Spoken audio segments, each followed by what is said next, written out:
Hi, everyone. I'm so happy you're here. Today, we're talking about self love, but not in the way that you usually hear it. This is going to be practical and something you can actually apply today. And what does this have to do with manifestation? It's very powerful. When you choose you and you prioritize your well being and your desires and your health and your wealth and your what you love, what you want to do with your life, your one precious life, everything falls in place because it's alignment. When you choose yourself, you're in alignment. When we are doing everything for everyone else and we are abandoning ourselves and our needs, we're not going to achieve the things we desire. We're not going to attract the things that we want. We're not going to have the energy. We want the energy of abundance, the energy of joy, right?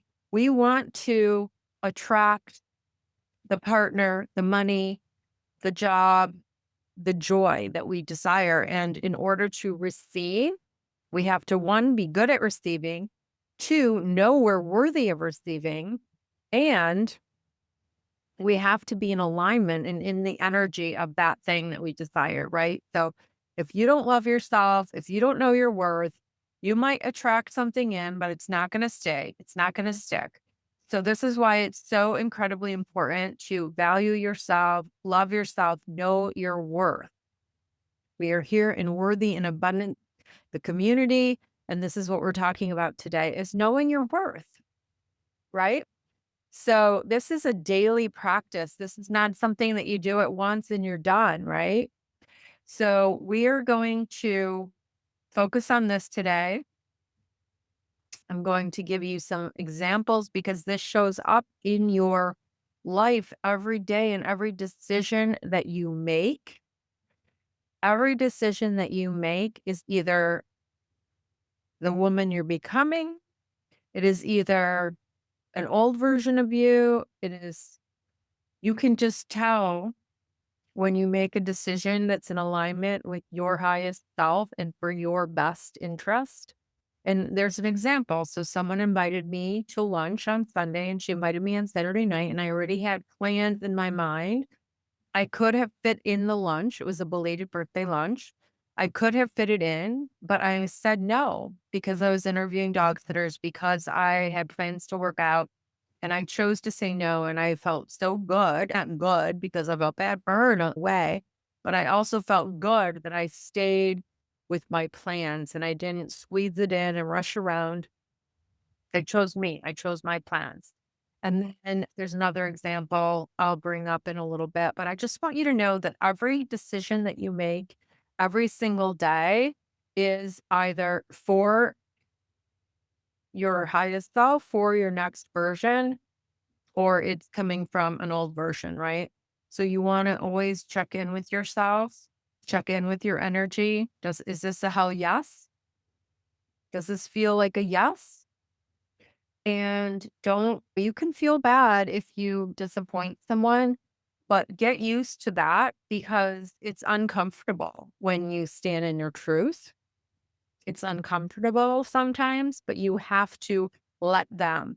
So we don't have to respond to text messages immediately. But sometimes an old version of Linda used to do that because why? Oh, she's going to get mad at me, not going to like me, or whatever. But even if they don't like me anymore or they are offended, it's okay. Let them. Did anybody read the Mel Robbins book? Let Them. I have it on Audible. And I got to tell you, it's great. It really is good. So today I'm chatting about self love, being in alignment, because when we love ourselves, when we truly love, forgive, and accept ourselves and all of us, all of our flaws, our imperfections, that's when everything changes around you. Everything shifts. When you go first, when you choose you first, everything shifts around you. Okay. So let's see, what else do I want to share? So an old version of me was a people pleaser. It's exhausting. Was someone that had perfectionism and I had to prove my worth and prove myself to everyone. And when my son had a birthday party, it had to be perfect. And I was always comparing myself and my home to everyone else. And these people were married and had husbands with all this money and whatever. And I was always comparing and competing. And that is such not the energy of abundance, right? We are on our own journey, our own paths. But when you know your worth and your value, and it's not external, it's you knowing God, you are a child of God, you are loved, you are worthy just for breathing. You show up very differently in this world. You show up very differently. When you choose you, when you decide you're done making everybody else happy, putting everybody else first, and you decide to work on you and discover, what do you love? What are you good at? What do you desire for your life? What kind of lifestyle do you want to have? And believe that it's possible. We are energetic spiritual beings having this human experience. We are energetic spiritual beings living in these bodies. We are guided, we are loved, we are supported. But you have free will. You have free will. And so many of us are walking around with programs from childhood, programs, wiring that feels unsafe to receive, uncomfortable to receive, uncomfortable and unsafe to prioritize yourself, to speak out, to show up, to shine your light. Are you shrinking to fit? Are you shrinking it when you're in different spaces and places? Do you have to dim your light for others because they're uncomfortable with you shining? That's something to notice.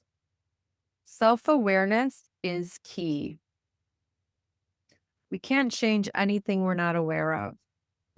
So what I invite you to do is think about each day when you choose to take an action or not take an action.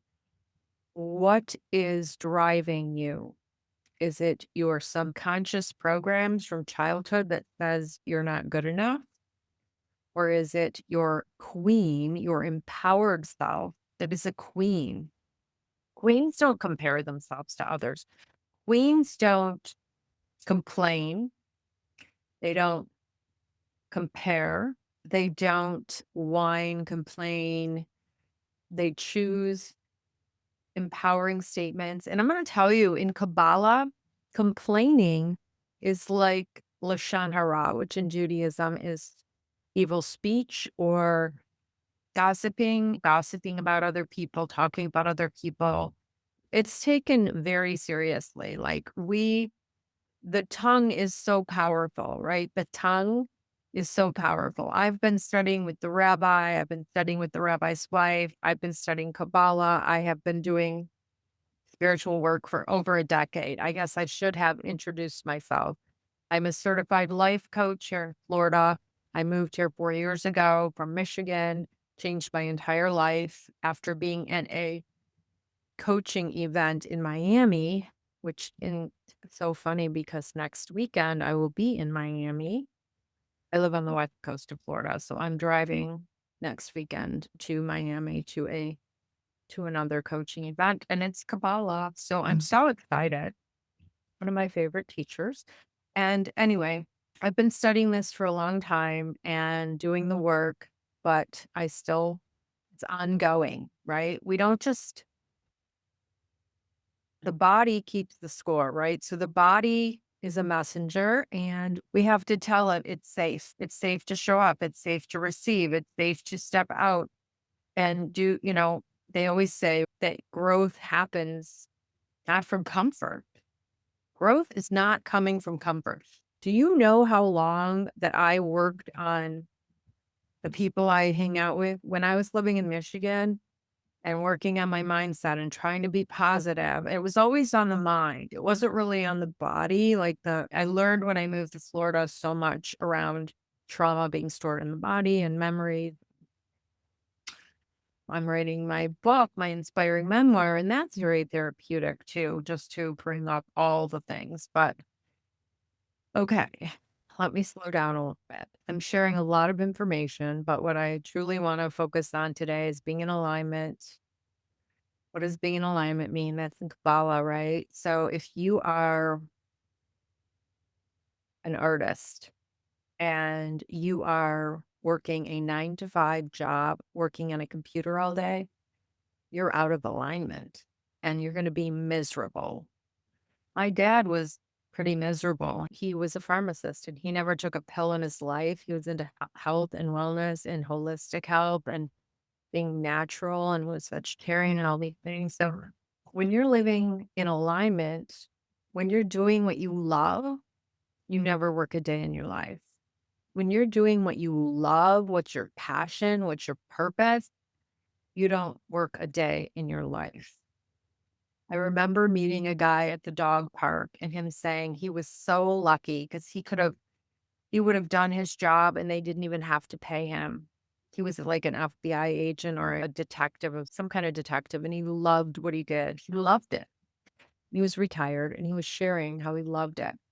And this is just an example of being in alignment, right? So if you're doing something that you absolutely hate, but you think you have a belief that you have to do this, you get curious. Where did that belief come from? What Maybe it's temporary. Maybe, yes, you do have to stay here, but it's temporary as you build something different, as you choose something different. But when one door closes, another opens. I have supported clients in finding their passions, in doing something they love, in expanding their consciousness, expanding their vessel to receive. We're all vessels. Every morning I ask God, use me as a vessel for good, the highest good for all, including me. I want to be used as a vessel for good. I want to show up and share my gifts with the world. Kelly Tibbetts interviewed me for a podcast, and I shared these 7 affirmations I say every morning. And I actually had forgotten one of them, but I say 7 affirmations every morning before I leave the bed. I am enough. I choose love over fear in every situation today. I am grateful for this day and all its possibilities. I am no longer attached to outcomes and trust in the process of life. Everything I need is already within me. I'm here to give.